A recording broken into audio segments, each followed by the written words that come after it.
মই মঙললৈ ল'ৰা হিচাপে বা দৰঙৰ চলি হিচাপে সেইসকল দৰঙৰ চলিক বা সেইসকল মঙললৈ ল'ৰাক মোৰ ফালৰ পৰা অশেষ ধন্যবাদ জনালোঁ, যিসকলে নেকি মামাক এইটো সমস্যাত দেখুৱাইছিলে বয়সৰ বাবে।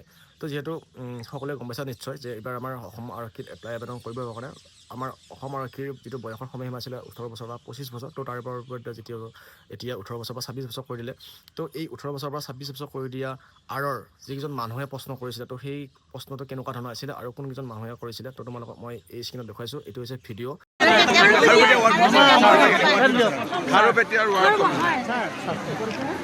পুলিচৰ 2025 পৰা হৈ গ'ল কিবা এক বছৰ যে গণ্ডগোল হৈছে।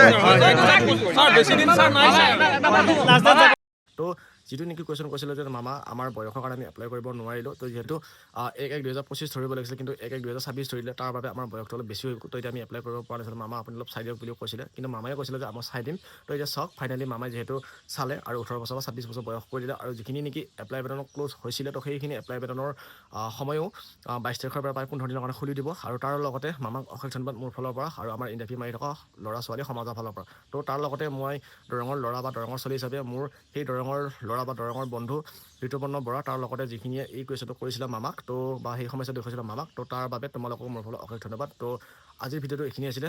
বাই বাই, জয় অসম।